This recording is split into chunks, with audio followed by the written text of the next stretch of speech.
Judas 1:20. Amén. Dice así la palabra. Pero vosotros, amados, edificándoos sobre vuestra santísima fe, orando en el Espíritu Santo, conservaos en el amor de Dios, esperando la misericordia de nuestro Señor Jesucristo para vida eterna. Bueno, vemos acá estos dos versículos, vamos a destacar, después vamos a desarrollar los otros. Dice acá la palabra, pero vosotros, edificándoos sobre vuestra santísima fe, dice, orando en el Espíritu Santo. Otra versión dice, orad impulsado por el Espíritu Santo. Más o menos entendemos que cuando te toma el Espíritu de Dios, el Espíritu Santo, como dice acá la palabra, vemos que tiene que ser así con el Espíritu. El Espíritu tiene que estar en contacto con Dios. Entonces, cuando hay quebrantamiento, estamos orando guiados por el Espíritu, impulsados por el Espíritu, pero cuando no hay arrepentimiento, cuando no hay ese quebrantamiento y está ese corazón duro, prácticamente estamos orando a la pared. Por eso hay que destacar esta palabra también, dice, pero vosotros, edificándoos sobre vuestra santísima fe. Vemos acá la palabra. ¿La fe cuál es? La fe en el Cristo que crucificaron, ¿no? Y dice acá la palabra, conservaos. Acá vamos a destacar, conservaos en el amor de Dios. ¿Dónde se mostró el amor de Dios? En la cruz. ¿Por qué? Porque entregó a su Hijo único. Ahí se vio el amor, como dice ese versículo, en que entregó a su Hijo unigénito para que todo aquel que en Él cree no se pierda, mas tenga vida eterna. Entonces, consérvense en el amor de Dios, dice acá la palabra, esperando la misericordia de nuestro Señor Jesucristo. ¿Y cómo hace esto de ir hacia el sacrificio? Y cómo usted ve, dice, esperando. Entonces, ¿cómo hace esa visión hacia adelante? Dice, esperando la misericordia de nuestro Señor Jesucristo para vida eterna. Entonces, la salvación se produjo, vemos acá la palabra, en la cruz del Calvario. Entonces, tenemos la liberación, conservados en el amor de Dios. Entonces, esa conservación habla también de la fe, esperando ese sacrificio, esperando al Salvador, esperando al Redentor. Y como vemos acá la palabra en Colosenses 2:7, vamos a destacar para poder entender un poquito, Colosenses 2:7 dice así la palabra, firmemente arraigados y cimentados en Él. ¿En Él a quién se refiere? A Jesucristo, la fe en Jesucristo, en que el Mesías se ha manifestado para salvación de la humanidad. Y dice, firmemente arraigados y edificados en Él y confirmados en vuestra fe, tal como fuiste instruido. Vemos acá la palabra, cómo destaca, edificados en Él, tal como fuiste instruido. Entonces, vemos que Pablo le daba la instrucción a los colosenses, que en Cristo teníamos la salvación. No hay otro nombre dado a los hombres, dice, en quien podremos ser salvos, dice la palabra del Señor. Solamente Jesucristo. Entonces, vemos que tenemos la salvación ahí en el nombre de Jesús, creyendo en Jesús, como dice acá la palabra, edificados en Él, confirmados en vuestra fe, tal como fuiste instruido. Entonces, Pablo siempre predicó de la cruz de Cristo, ¿no? Y él dice en Corintios, pero nosotros predicamos a Jesucristo y a este crucificado. Vemos que su instrucción solamente es apuntar que Jesucristo es el autor de la vida, el que da la salvación para nosotros. Entonces, en Él solamente íbamos a tener salvación. Entonces, Él lo confirma. Como dice Pedro, dice, como el hermano Pablo en casi todas sus epístolas está confirmando esto, dice, entre las cuales hay cosas difíciles de entender, porque lógicamente estaban saliendo de la ley y están entrando en el tiempo de Cristo, en el tiempo del reino, en el tiempo de la manifestación. Vemos acá la palabra de la manifestación, ¿a qué digo? Del gozo, la paz, la alegría. Entonces eso está hablando del reinado completo para nuestra alma. Entonces había un nuevo tiempo y ese tiempo se llama de salvación, de liberación del pecado, del sufrimiento de la humanidad. Y tenemos la herramienta donde se produjo, en la cruz del Calvario. Entonces nosotros tenemos esa fe a que Él hizo la obra de la cruz del Calvario, entonces recibimos de ese poder. Entonces, a través de pedir perdón, nosotros vamos trabajando de esa incredulidad, ¿no? Las manifestaciones contrarias son las que traen incredulidad al sacrificio de Cristo. Entonces, muchas veces no se manifiesta la liberación en nosotros porque tenemos esa vieja naturaleza. Y eso es lo que nos toca a nosotros, pedir perdón de la incredulidad, porque la palabra te confirma, dice, se derramó no solamente agua, sino agua y sangre, que está confirmando el poder. Entonces, nosotros, como en nosotros se manifiesta otra cosa, ¿qué nosotros tenemos que hacer? Pedir perdón. ¿Por qué? ¿Por qué no se manifiesta el poder de Dios? Porque, lógicamente, cuando hay incredulidad no se puede manifestar, como le dice el Señor a la hermana de Lázaro, le dice, cree y verás la gloria de Dios. Entonces, todo esto es cuestión de creer, de tener fe. Y ahí es cuando se manifiesta el poder de Dios. Dice la palabra, sin fe es imposible agradar a Dios. Otra hermana siempre repetía, parecía un versículo, pero no es un versículo, decía, la incredulidad ata la mano de Dios. Y tiene lógica. Vemos que el Señor, siendo Jesucristo, dice que visitó una villa de Samaritano y dice, no hizo muchos milagros ahí por causa de la incredulidad de ellos. Entonces la incredulidad es lo que impide.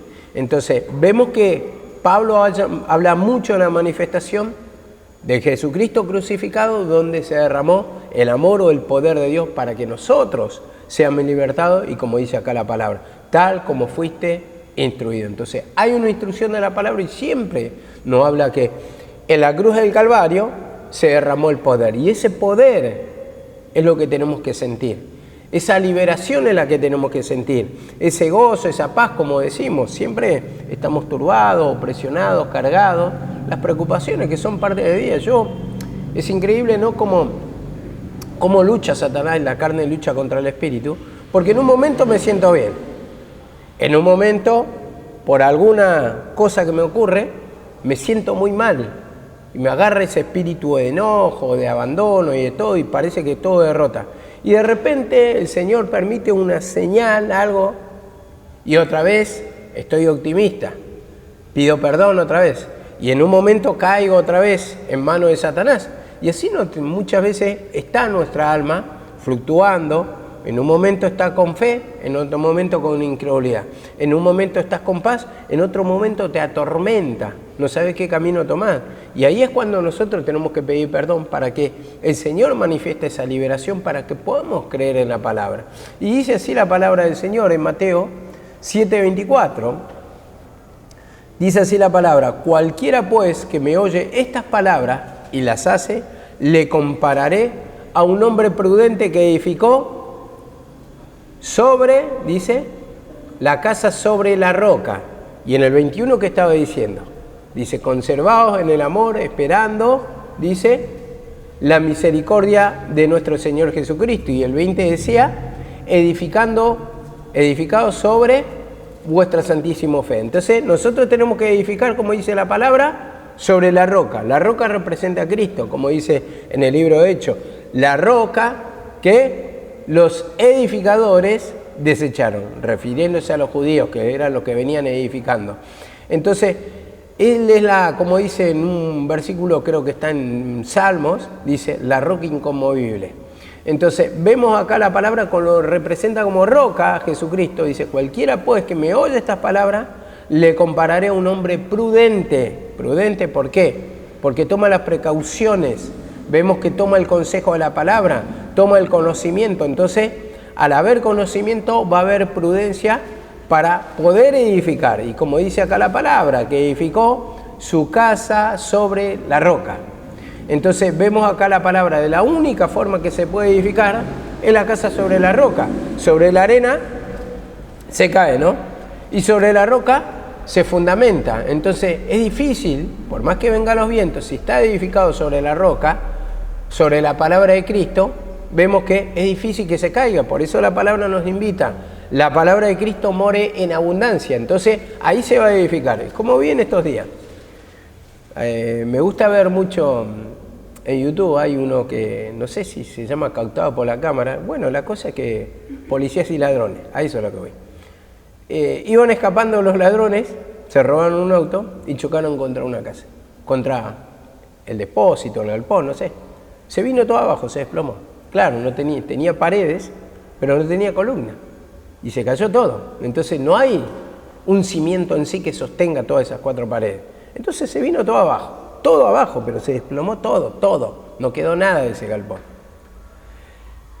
Entonces así también, hermanos, cuando nosotros pretendemos edificar nuestra vida sin el sacrificio de Cristo, sin pedir perdón, sin confesar nuestro pecado, sin entregarle las cargas a Él, sin que Él gobierne nuestra vida, sin que Él maneje nuestra vida, sin que Él haga la obra, es prácticamente edificar con nuestros pensamientos, con nuestras maneras. Hablando a los judíos le dice el Señor, más bien Pablo, dice esto, dice que las cosas de la ley, dice, no tienen valor alguno contra los apetitos carnales. Entonces uno puede hacer con el esfuerzo humano para agradar a Dios, para pretender hacer el plan de Dios, llegar a Dios. Pero ¿qué pasa? Vemos que así también en nuestra prudencia natural o que conocemos la palabra actuamos. Yo digo, ¿qué de malo hago como para que me pasen estas cosas? Por ejemplo, ¿no? Cuando estoy atormentado, cuando estoy mal. ¿Qué de malo hago? Si pretendo hacer la voluntad del Señor, pretendo hacer las cosas correctamente. Pero para pretender hacer las cosas correctamente, primeramente tienen que intervenir el poder del Señor.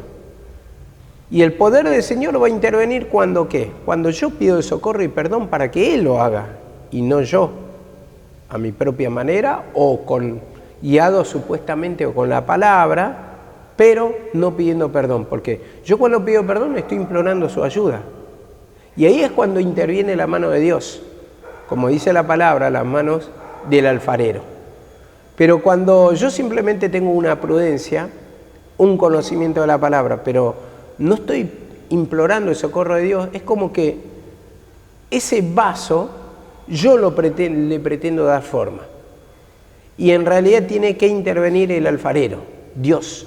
Nosotros no podemos hacer nada más que pedir perdón para que gobierne nuestra vida y esa palabra se pueda hacer vida en nosotros.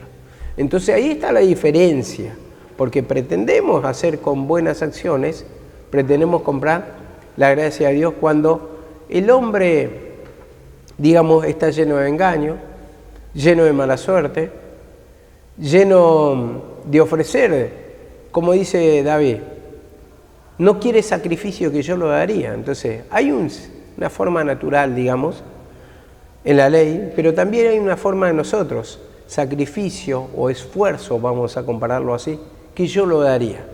Si no, dice, el corazón contrito y humillado, el que se arrepiente, el que se encorva, el que permite que intervenga el Señor.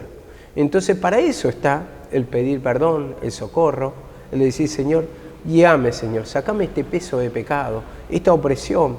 Como dice en el libro de Oseas 10, fui para Israel como el que saca el yugo de sobre su cerviz. Entonces te saca un peso de pecado cuando vos estás clamando, cuando vos estás orando, el Señor interviene y va acomodando la situación. Porque si no, estamos peleando con nuestras propias fuerzas. Y ahí es cuando se desploma todo. Por eso tenemos que estar edificados, como dice, sobre la roca. Y dice, con respecto a este versículo también, dice en Primera de Pedro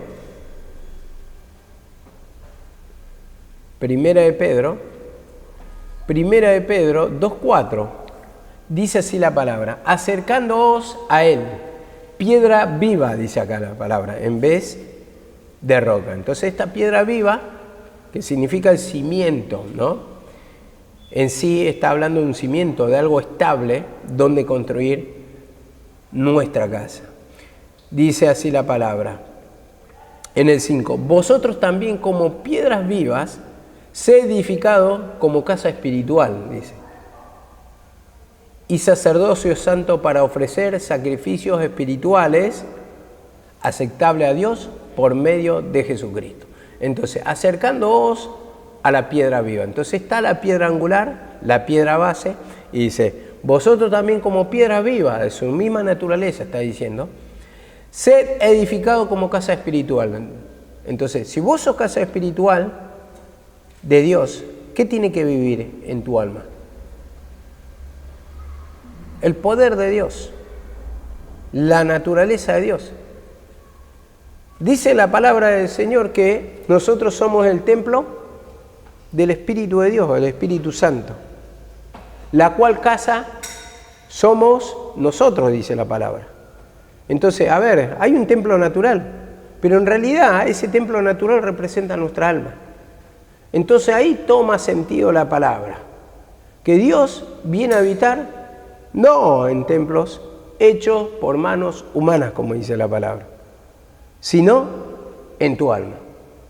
Entonces, a ver, puede haber un templo, yo digo, nos congregamos, pero en la antigüedad tomen en cuenta que cuando hubo persecución ya no se congregaban en los templos y no estaban en la sinagoga a causa de la persecución.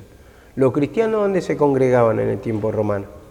En la catatumba, donde estaban los muertos. Es asustador, ¿no? Mirándolo. Es como que ahora nos congreguemos en la parte subterránea de los cementerios, para que podamos rendirle culto al Señor. Entonces, siempre nos va enseñando de alguna manera el Señor que esto no significa nada, el templo hecho por manos humanas, sino que tiene que vivir en nuestra alma. Ahí tiene que morar la presencia del Señor. Muchas veces decimos, acá se manifiesta el poder de Dios, y en realidad hay un poquito de torcer la palabra en eso, porque cuando uno se humilla ahí, es que opera el poder del Señor. Nos reunimos, sí, para escuchar la palabra del Señor, pero no tiene nada que ver el templo, porque si nos reunimos, por ejemplo, en la plaza, bajo el ombú, ahí también se va a manifestar de la misma manera si hay un corazón arrepentido, ¿no? Entonces, todo ese sentido espiritual hay que buscar de la profundidad para no hablar superficialmente y no tomar una forma, digamos, de doctrina humana. Porque ahí es cuando nos encasillamos que tiene que ser así, así, así y así. Y parece que si no nos congregamos en un templo hecho por manos humanas no se puede manifestar el poder del Señor. Y eso es mentira. ¿Por qué? Porque vos fíjate que el Señor cuando tenía la multitud, ¿a dónde les predicaba? Dice que se iba a los montes a predicar. Vemos esparcido ahí a la multitud, no estaba en una sinagoga. Y vemos cómo al Señor no le importa el templo, sino le importa el corazón contrito y humillado. Y digo, nosotros somos el templo en sí. Si hay un corazón arrepentido, ahí el Señor va a morar.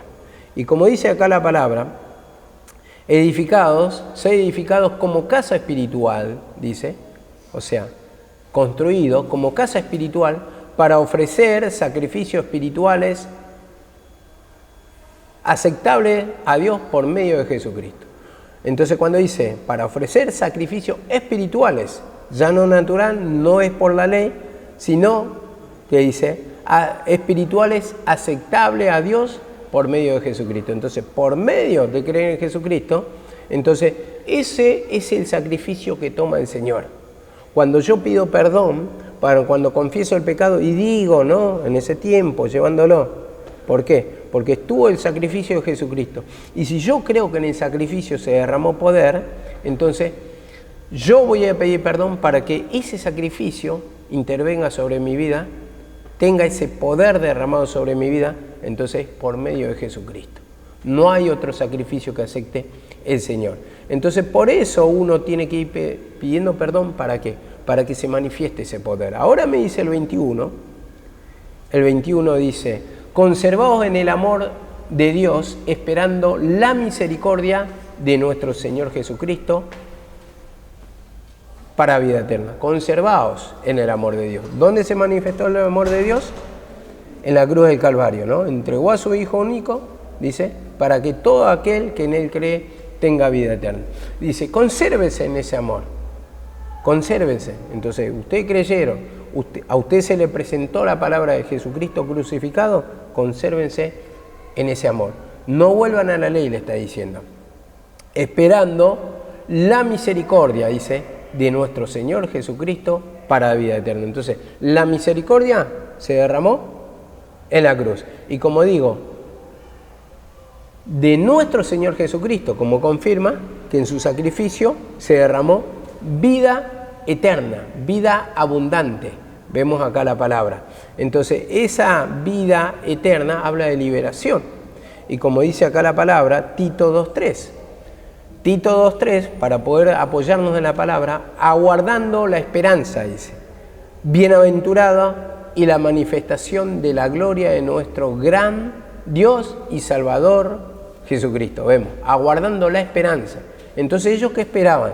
Esperaban al Mesías, esperaban al libertador, que venga y pueda libertar a su pueblo. Entonces, esa liberación se manifestó en la cruz del Calvario, como dice.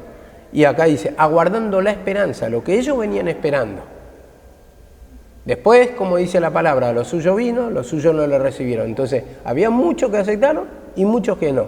Y dice, aguardando la esperanza, dice, bienaventurada y la manifestación de la gloria de nuestro gran Dios y Salvador Jesucristo. Vemos acá la palabra, nuestro gran Dios, la manifestación del poder de Dios y de Salvador Jesucristo. Vemos acá la palabra. Podríamos decir, y de nuestro Señor y Salvador Jesucristo. Va más o menos lo mismo. La cuestión es que es por medio de Jesucristo la salvación o la liberación. Entonces ya no corría el perdón de Dios por los sacrificios que hacían en la ley. Entonces el poder de Dios se iba a manifestar por medio del sacrificio. Entonces esto es lo que, como confirma Tito acá, aguardaban la esperanza, mirando como hacia el futuro. Pero está confirmando acá, como dice, por medio de nuestro gran Dios y Salvador Jesucristo. Y confirma que en Jesucristo está esa liberación. Ahora me dice en Hebreos 9:28. Hebreos 9:28.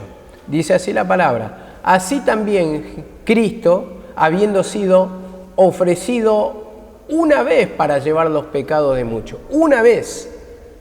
Que está hablando de sacrificio, una vez para llevar los pecados de muchos, aparecerá por segunda vez. Entonces, ¿dónde fue ofrecido una vez? En la cruz, habiendo sido ofrecido. Entonces le ofreció su vida como ofrenda para tomar nuestro lugar, para libertarnos, para que tengamos salvación, dice, habiendo sido ofrecido una vez para llevar los pecados de muchos.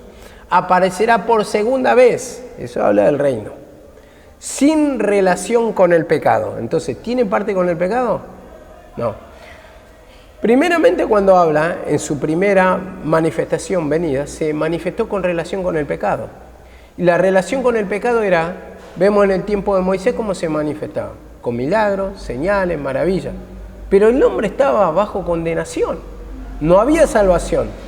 Todos durmieron sin haber recibido lo prometido. Y en su segunda venida, vemos acá la palabra, en su segunda manifestación, dice, se manifestará sin relación con el pecado. Entonces no tiene parte con el pecado, como dice acá la palabra, para salvación de los que le esperan a Él.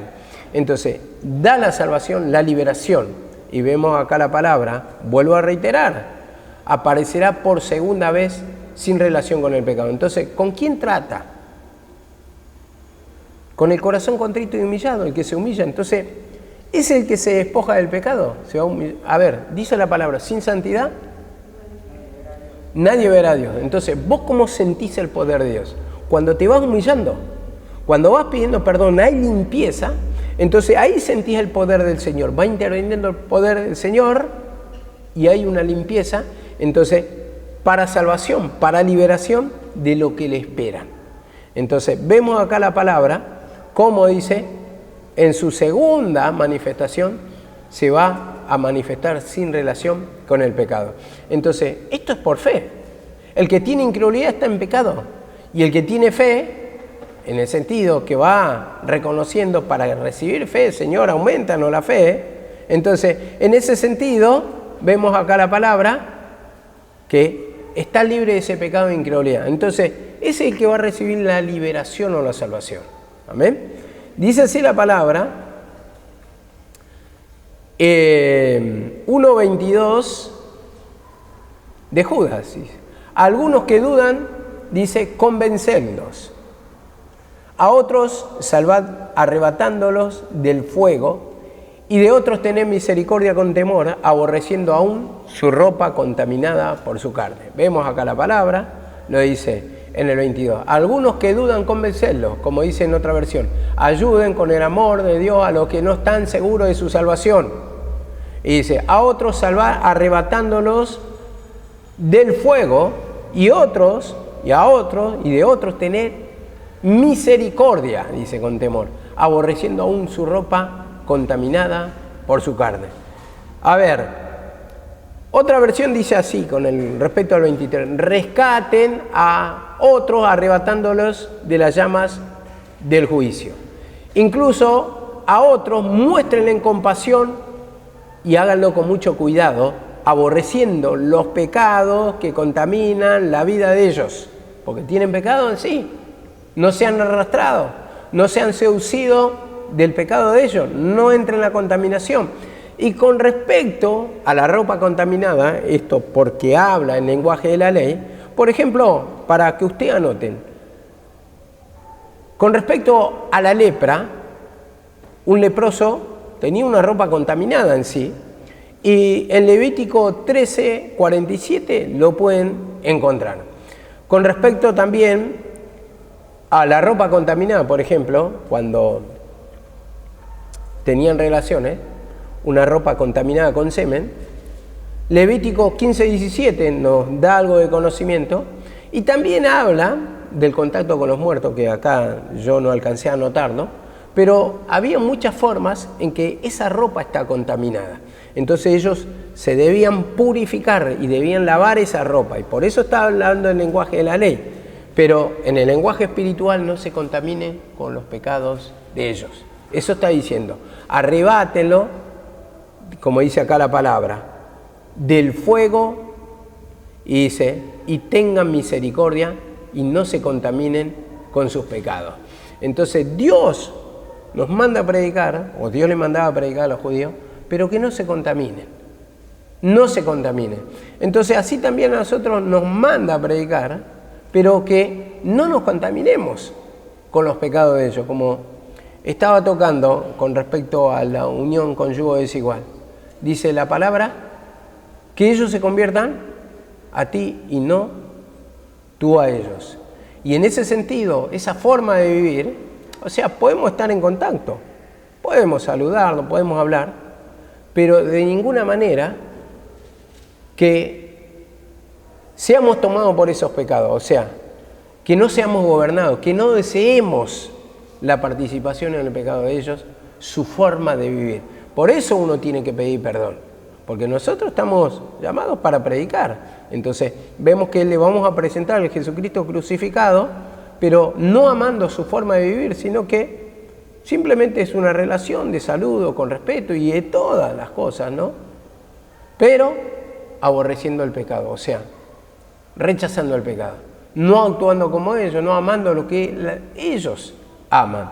Y dice en Santiago 5:19, con respecto a este versículo, dice así la palabra del Señor: hermanos, si alguno de entre vosotros se ha extraviado de la verdad y alguno le hace volver, dice, sepa que el que haga volver al pecador de su error, del error de su camino, de su pecado, salvará de muerte un alma y cubrirá multitud de pecados. Entonces, como decía el versículo anterior, arrebaten a esas almas del fuego. Dice, sálvenlos, no se contaminen, sálvenlos, tengan misericordia, dice. Y dice, si alguno hace volver del error, la palabra error, ¿qué quiere decir? Pecado. De su camino, salvará de la muerte un alma. Entonces, ¿cómo le mostramos el error? A través de la palabra. El pecado, que quiere decir error. Ustedes están tomando un camino equivocado. Entonces él está diciendo, están en pecado o están en error. Este es el camino correcto. Yo soy el camino, la verdad, la vida. Y como dice la palabra, el camino ancho y el camino angosto. El camino angosto, tenés que tomar. La senda angosta tenés que tomar. El camino de Jesucristo tenés que tomar. Entonces le presentás la forma, las palabras, entonces eso es lo que le va a traer beneficio. La liberación de su error, de su camino que le atormenta tanto, que le trae tanta mala suerte, que le oprime, que le carga, entonces vas a salvar a un alma, porque va camino a la muerte, pero el otro, el camino angosto, es el camino a la vida, como dice la palabra, la liberación. Entonces, como dice acá la palabra, el que haga volver del error de su camino, salvará de muerte un alma. Entonces le estamos salvando en sí. Le estamos libertando o le estamos mostrando. Esa es errada. Mira, por acá está, de esta forma, y esto es lo que te va a hacer sentir bien. Como dice la palabra en el 1:24. Y aquel que es poderoso para guardaros sin caída y presentaros sin manchas delante de su gloria con gran alegría. Y aquel que es poderoso para guardaros sin caída. Entonces, vemos acá la palabra, nos guarda el Señor y presentaros sin mancha delante de su gloria. Entonces, nos santifica, nos da esa liberación. Y como dice acá la palabra, al único y sabio Dios, nuestro Señor, Salvador, sea la gloria, dice, y majestad, imperio y potencia, ahora y por los siglos. Amén.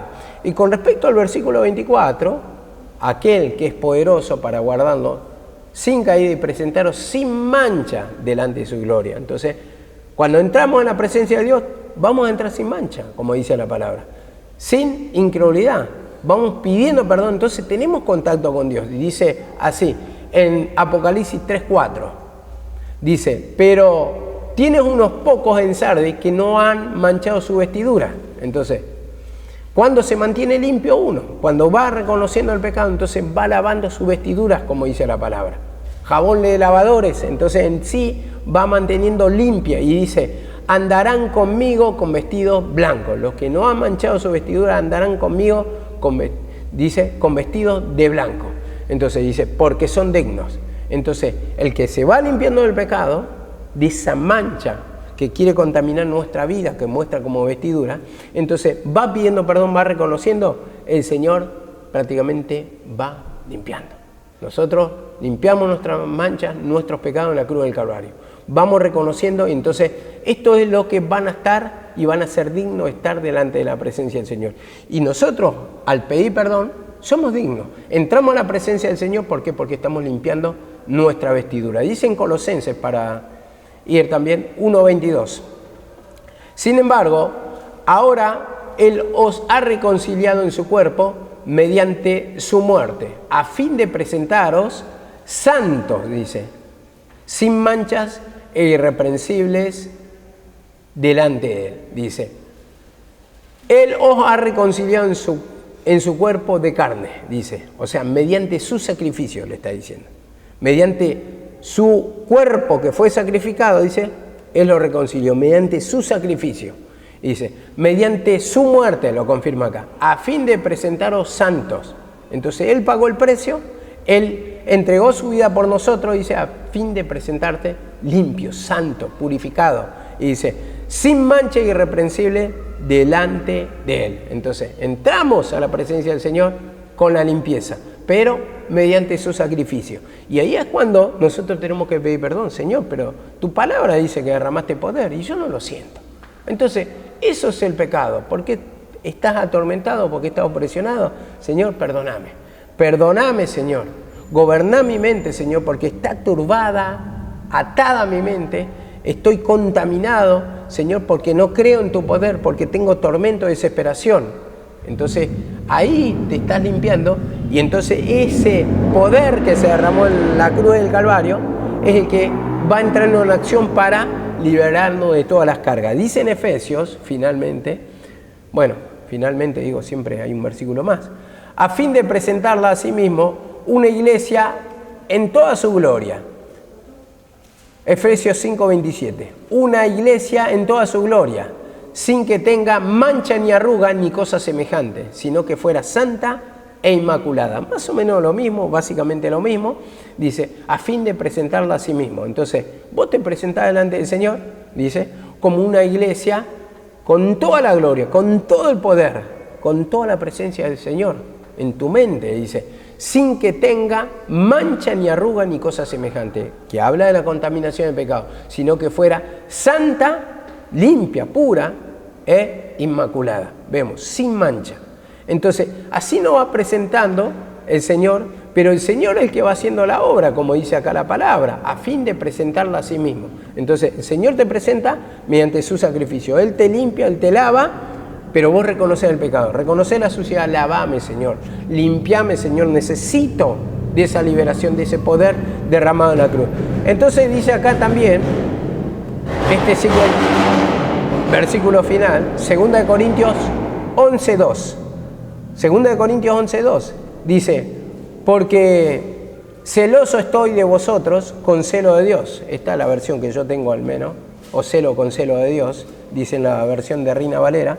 Pues os desposé, o sea, los casé con un esposo para presentaros como una virgen pura a Cristo. Vemos acá la palabra, el casamiento, la unión, mediante el mensaje que presentó Pablo, a Cristo, pero al Cristo crucificado, como dice acá la palabra. Pues os desposé con un esposo para presentaros como una virgen pura y sin mancha. Entonces, cuando hay limpieza de pecado, vemos cómo lo describe acá, para presentarte como una virgen pura a Cristo. ¿Y los casamientos cómo eran antes? Los casamientos, aparte de arreglados, vírgenes. Entonces, ya está mostrando una figura de cómo es la unión con Cristo. Y vemos que las que no estaban vírgenes, ¿qué pasaba? Eran, ¿cómo dice? Sí, pero con otra palabra lo decían. Repudiada. La repudiada, porque no estaba pura, entonces la rechazaba a su marido, mostrando cómo la presencia de Dios rechaza a un corazón sucio. Entonces ya está mostrando una figura, la repudiada. Entonces, ¿por qué? Porque no está pura, no está virgen. Entonces, así también, hermano, mediante el mensaje de Jesucristo nos purifica para que seamos vírgenes, limpios y tengamos esa unión con Cristo. Amén. Hasta acá el libro de Judas. Amén.